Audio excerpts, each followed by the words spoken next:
Hi hello friends, நான் அவங்க RV. சங்க இலக்கியத்தில் நம்ம நிறைய பாடல்கள் நம்ம புக்கில் எல்லாத்துலேயுமே படிச்சிருப்போம்.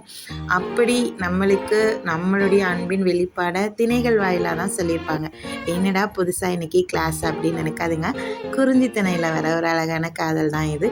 இந்த கவிதை ஒரு குறுந்தொகை பாடல். இது அழகான ஒரு திரைப்பட பாடலாகவும் வந்திருக்கு. அப்படியான ஒரு பாடல் தான் இன்றைக்கி நான் உங்களோட ஷேர் பண்ணிக்க போகிறேன். என்னதான் நிறைய சினிமா பாடல்கள் வந்தாலும், நிறைய விஷயங்கள் நம்ம கற்றுக்கிட்டாலும், சங்க இலக்கியத்தில் காதல்ன்றது ஒரு அழகான இடத்துல தான் இருக்கும். அப்படி வந்த ஒரு பாடல் தான் இந்த குறுந்தொகை பாடல்.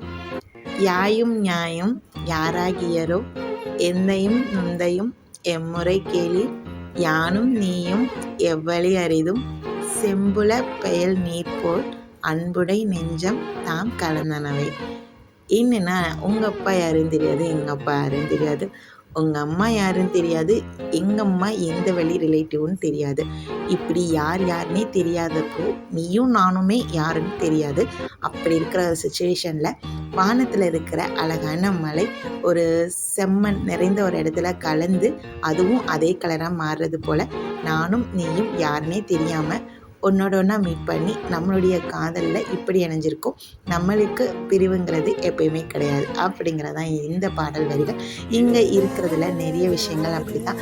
நம்ம ஒருத்தருக்கு ஒருத்தர் யாருன்னே தெரியாதப்போ காதல்ன்றது அந்த இடத்துல ஒரு அழகான கவிதையாக மலர்ந்திருக்கு. ஸோ இந்த பாட்டு எப்படி இருந்தது அப்படின்னு சொல்லிட்டு கீழே கமெண்ட் செக்ஷனில் சொல்லுங்கள். அதோட இந்த பாடல் வரிகளையும் நான் உங்ககிட்ட ஷேர் பண்ணுறேன். இந்த மாதிரி நீங்களும் உங்கள் காதலை ஃபீல் பண்ணியிருக்கீங்களா அப்படின்னு கமெண்ட் செக்ஷனில் சொல்லுங்கள். நெக்ஸ்ட் அடுத்த வீடியோவில் வேறொரு சாங் அல்லது கவிதையோடு உங்களை மீட் பண்ணுறேன். அதுவரை நன்றிகளுடன் உங்கள் ஆர்வி.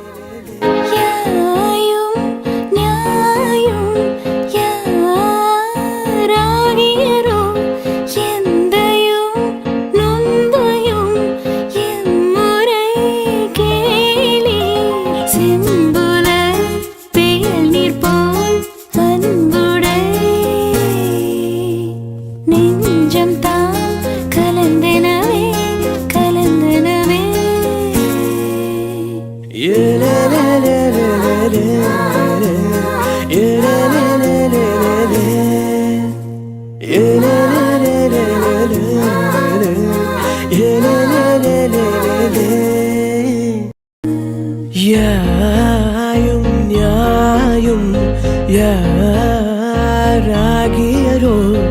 எந்தையும் நுந்தையும் எம்முறை கேளி செம்புல வேலி போல் அன்புடை நெஞ்சம்